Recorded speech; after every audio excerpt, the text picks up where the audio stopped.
Hi there, Steve Christensen is my name from the National Ice Cream Retailers Association. And if you're watching this video presentation, you obviously have a great love for ice cream or an affiliation to the ice cream business. Now, we use the term ice cream relatively generically in the business. You may have a great love for the non-dairy products, the Italian ices and the sorbets. Maybe from a dairy allergy, you need to stick with more soy or oat-based frozen desserts. Maybe you're a traditionalist and you love soft serve ice cream.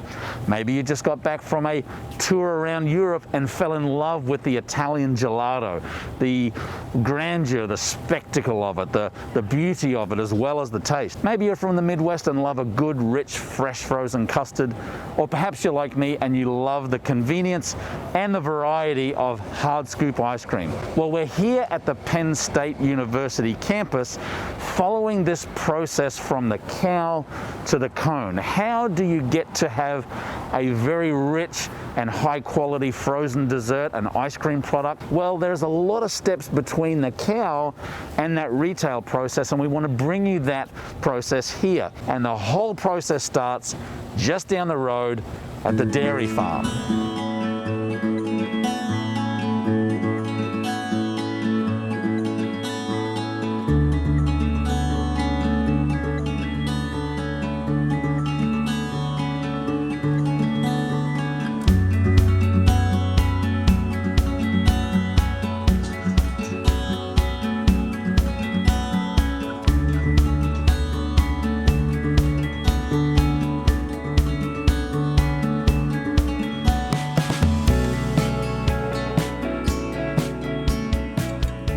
So we're here at the Penn State Barn Complex. We're in the shadows of the mighty Penn State football stadium.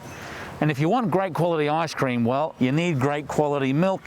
And this is where it all starts. If you've never been on a working dairy farm or dairy, it's absolutely amazing, all of the stuff that happens here. We're going to spend some time with Nadine. She's the head honcho here, and she's going to tell us how to get the best possible milk for the best possible ice cream. My name is Nadine Hauk. I'm one of the co-managers of the Penn State University Dairy. We have a herd of 200 milking cows. Our total herd size is about 550 animals. And the dairy complex is here for several reasons. We obviously operate a working herd of dairy cattle, but those animals are used for research. A lot of the research we do is then filtered back through the extension program so that it's useful for dairy producers in Pennsylvania and across the United States and even in the world. These animals are also used for education. We do a lot of labs. Classes come out here to learn more the ins and outs of the day-to-day management of dairy cows. The creamery on campus uses about 2/3 of the milk that we make in a year's time. When the creamery doesn't take our milk, it goes to Land O'Lakes. And here in Pennsylvania, it goes usually to a plant in Carlisle, Pennsylvania. Nutrition plays a huge part in the amount of milk dairy cows make. And a lot of the research we do looks at at the nutrition of dairy cows. But they have to be comfortable, they have to be well taken care of. All of those things are true if you want your cows to make milk. And tell me about the process of milking. So how do they get from this area over to the milking shed? So there's an alleyway that runs between all of the barns that are used for housing and the back of the milking parlor. We have one person that we call the cow runner. They come out and get the animals, they open the gates. The cows know when it's milking time. Pretty much instinctively, they all start heading that way. But the cow mover makes sure they all get to the parlor, shuts the gate behind them, and then they clean the stalls and the alleyways. So the alleyways get scraped. Any manure that's in the stalls gets scraped out, and then the cows come back to a clean pen after they're finished. So it started off sounding like a pretty cool job until you realize you've got a lot of cleanup after that. There is a lot of cleanup, yes. It's a constant job. Our cows wear collars that when they go into the milking parlor, that IDs them in the computer system. So each cow gets ID'd. As they're being milked, it's keeping track of how much milk she makes, the flow rate of the milk as it's coming out of the cow. When they leave the parlor, we take a body weight on them. We have scales. We also have what are called body condition score cameras. So the management of dairy cows, we actually look at what the cows look like and how much condition they have. Because that's very important in the management system. So this camera is above the cows in the exit lane, and when they walk through, it takes an infrared picture and it gives us a value twice a day, and it tells us what the body condition score of that animal is. And so we can use that to adjust our rations for certain groups of cows. That's pretty awesome technology. It is, yes. I think we should have that technology when someone's walking out of an ice cream shop. There you go, yeah. Coming in and going out. Right. We also have the collars measure the activity of the cows. So we get reports after each milking, and it tells us if cows are down in milk, so if they're not milking as much as they normally would, and then it looks at activity. If they have an increase in activity, that can indicate that they're in heat and we need to breed them. If they have a decrease, that could indicate that perhaps they're getting sick or they have a sore foot. So the computer system notifies us which cows may need attention for any number of reasons. So I did a tour here once where basically they unscrewed a cow to check on it, and you're saying these are cannulated cows. Mm-hmm. So what does that actually mean? So these cows have an opening that goes into their rumen, and their rumen is the first of their 4 stomachs. And the rumen is a very large fermentation vat, and that is where the cow takes feed and breaks it down into energy that it uses to make milk. There's billions of bacteria that carry out those processes to turn that feed into energy. And so we also study those bacteria inside the cow's rumen. Okay, so when you put the glove on, that kind of really concerned me, but we're going into the cannula, correct? Yes, that is correct. But the center comes out, this part, and the easiest way to get it out is to push it in and then pull it back out. So this is the feed in her rumen. So this is feed that she's eaten? Yes. This is what she ate in the last 12 to 24 hours. That's why I'm kind of amazed that it's so dry. It's a little bit drier because she's laying down, but all of the liquid lays at the bottom. It's not as dry as you would think. And how, oh yeah, and incredible. Now, can you uncannulate a cow? You cannot. It's a surgical procedure. And is it like a badge of honor? Like cannulated cows walk around saying, check this out, guys. They tend to be more special, I guess. Is flatulence a big deal here? Is it as big a deal in the Penn State barns as it is on a global scale? Well, one of our researchers, Dr. Ristoff, actually does a lot of work looking at methane reduction in dairy cows. Right. And most of the methane that comes from dairy cows is actually burped out. It's not from flatulence. A lot of people don't realize that. He's done a study most recently looking at a type of seaweed that actually reduces the amount of methane that a cow produces.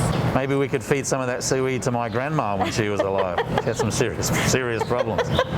So I find this all fascinating, but the ultimate job in this place, I imagine, is milking the cows. So why don't we go and milk some cows? Not so fast. Before we can milk the cows, you have to do the ultimate job, which is cleaning up after the cows. So a lot of shoveling involved in that. Whenever you're ready, love.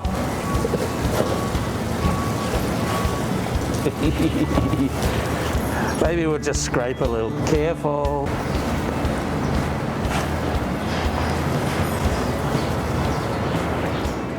Now, on the way to the milking shed, I just had to stop in and visit the young ladies here at what I would call the Penn State Nursery.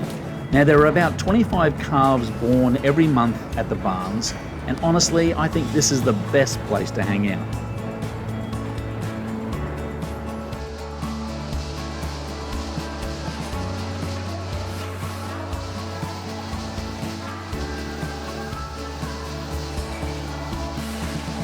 Now, in the milking shed, automation is the key to give the cows a stress-free experience. Now, when the cows are finished milking, the gate comes up and they're allowed to amber out at their leisure before the gate drops down and a new batch of customers roll in to be milked.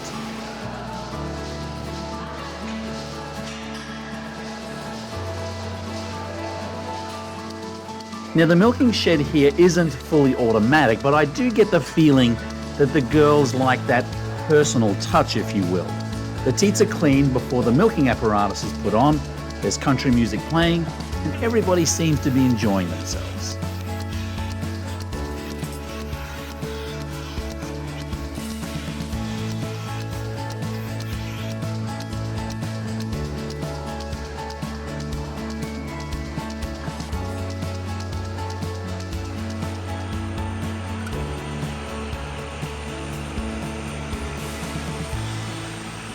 Now milking typically happens at 7 o'clock in the morning and 7 o'clock in the evening, and after that the milk is picked up by one of the local milk carriers.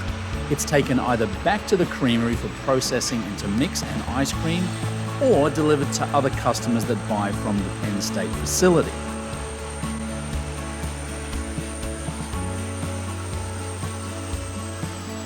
Now these truck drivers and milk carriers form an essential bridge between where the milk is actually produced and how it gets to the mix facility.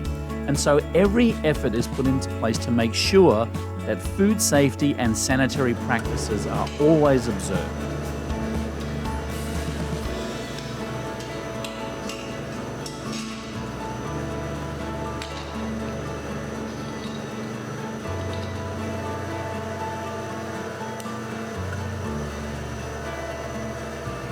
Now before the driver pulls the milk out of the tank at the barns, he's going to take a reading to see how much milk is actually in this silo. And another important element of this transportation process is taking a retention sample so that if there are any abnormalities in the milk before it goes into the mix, they can be detected.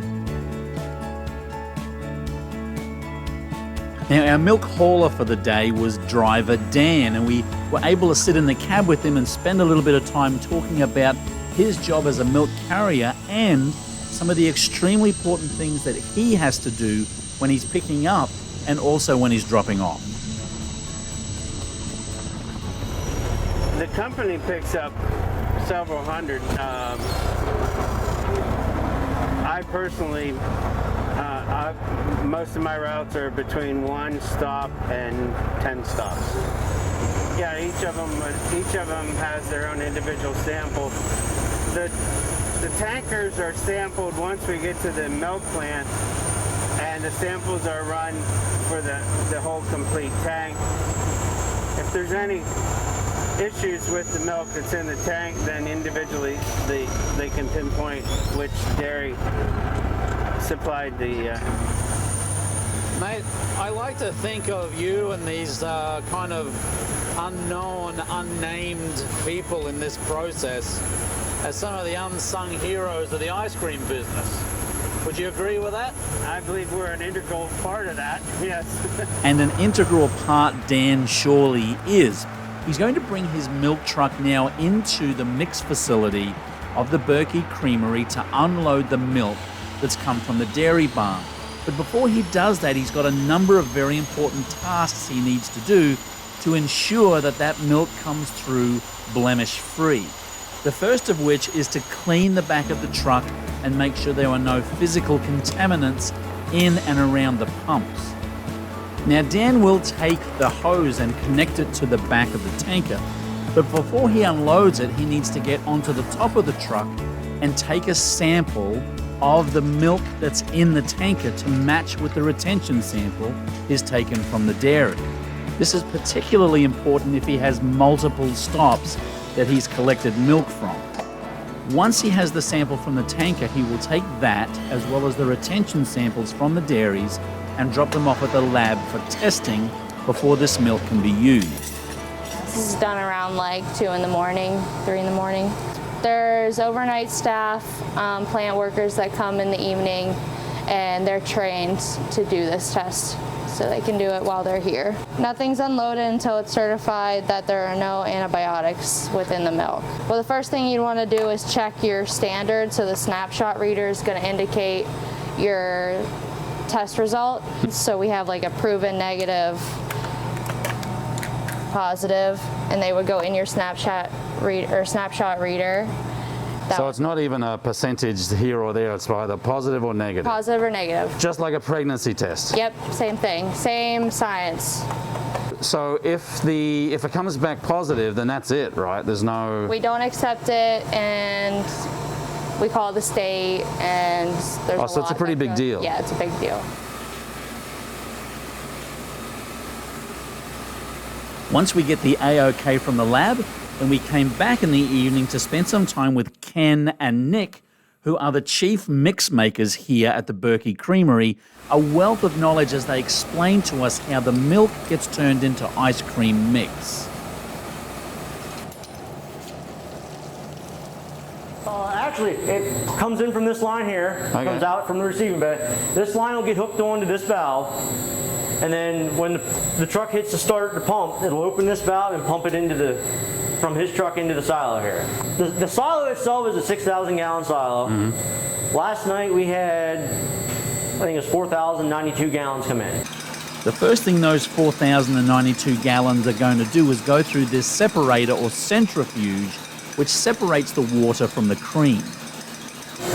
Well, we're here with Ken. What I normally do is I bring all the milk in from the raw silo, and I put so much in each of the load cells here of what as far formula goes. Right. And this is considered one batch. It takes 300 gallons of milk to do one batch. Then it'll be ready to go into the press to go through that process. Right. And everything we add in here has to go through the press, has to get pasteurized, homogenized, before it can go into actually a pasteurized tank. Well, I tell you, when someone opens up a bag of mix and they pour it into their batch freezer, they should be remembering Kenny and the late night good work that Kenny does in the bowels of the Berkey Creamery. So as you can probably imagine, food safety and sanitation is paramount at the Berkey Creamery and at every mix facility around the country. And so much time and effort is put into sanitizing and cleaning to make sure that every surface that this mix or this ice cream comes in contact with has the right amount of sanitizer and has been cleaned appropriately. Boy, that's quite the concoction. Yeah. Once the system has been totally cleaned and sanitized, Nick takes us through the process of homogenization and pasteurization. I'm going to turn the tank on. It's going to suck a little bit of air, but it'll pull more water out, and then the ice cream mix will come in. This is pulling from the tanks behind the... Behind the blender. Right. Yep, that's where it's pulling from. And it's coming down into this tank. Yep. And it's going to go over to the homogenizer first, correct? Yes. The mix is coming through the tank. It goes in the regen, one of the regens, all right? Comes out of the regen, comes over here to the homogenizer. Then it's homogenized at whatever pressure you set it at. All right? And it's a piston pump homogenizer. And then after it leaves the homogenizer, it goes back to another regen.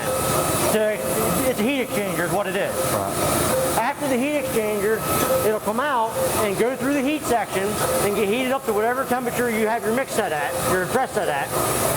And it has to go through the holding tubes then. If it doesn't hit the heat setting, these valves here will kick out and it'll direct it straight back down into the balance tank until the temperature is reached. It's so that you don't get something that's under pasteurized. This mix down here is raw. This mix up here is pasteurized. Oh, nice. So you can safely drink that one right now. Let's do it. It's coming over, and that drop elbow right up here is going into the tank through the top of it. So basically the ice cream maker, when he gets here in the morning, which again also happens to be your dad, will expect these tanks to be ready to go so they can basically...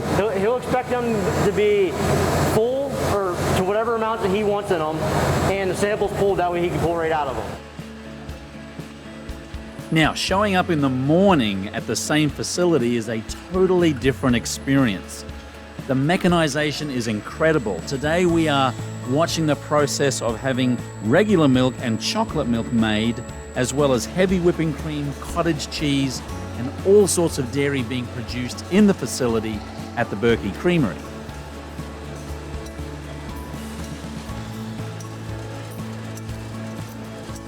The whole process is fascinating and, to tell you the truth, somewhat mesmerizing. You can literally stand in here for hours and watch this process unfold before your eyes.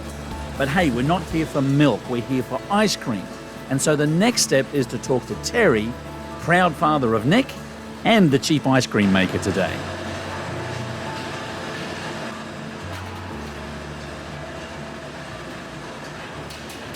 Righto, Terry, so you are the man of the hour. You're making all the ice cream here, right?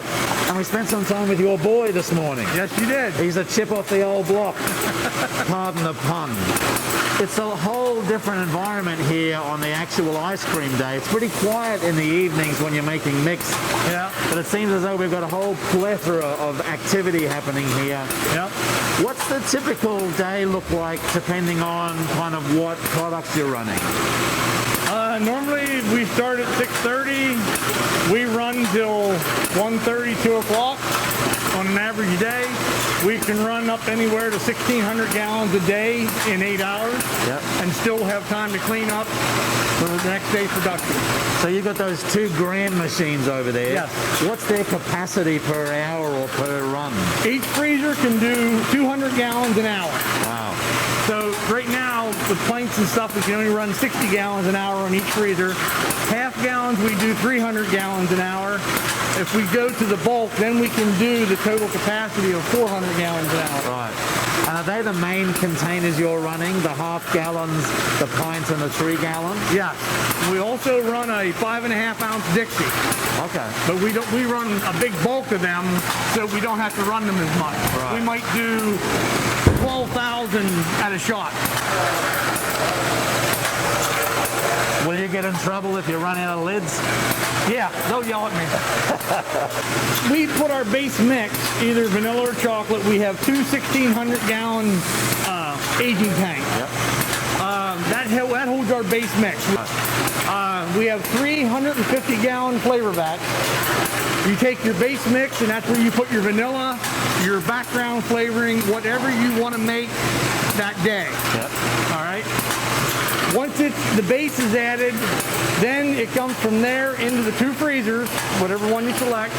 It's frozen, comes out of the freezers, goes below the fruit feeder.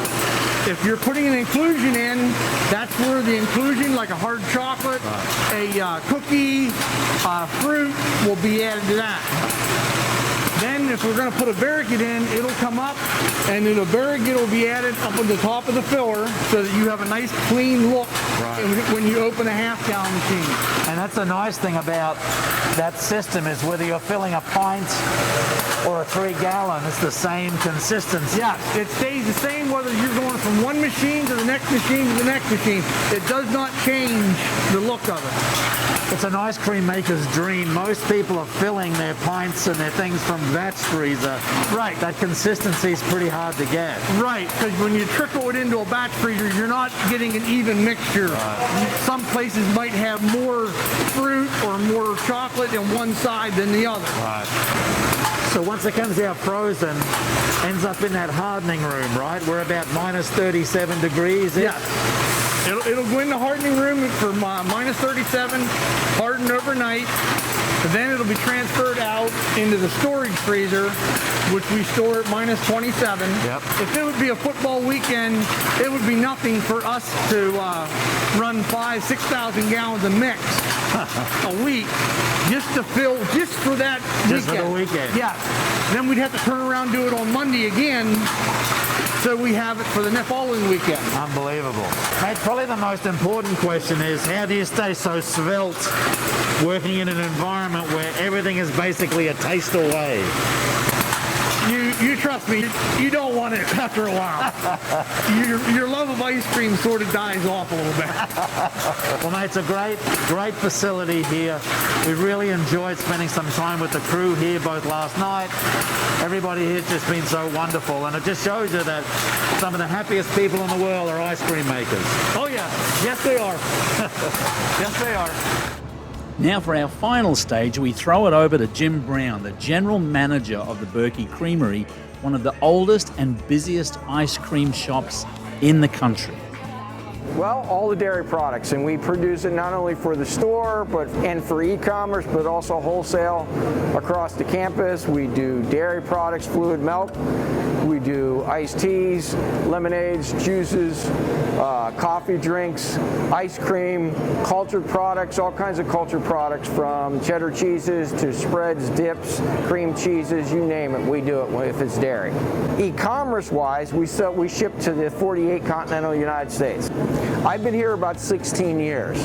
And when I first came here, our e-commerce site was just a one-page site, and you couldn't flip through the pages or go to links or anything. It was a one-page site. We shipped product, but very little product.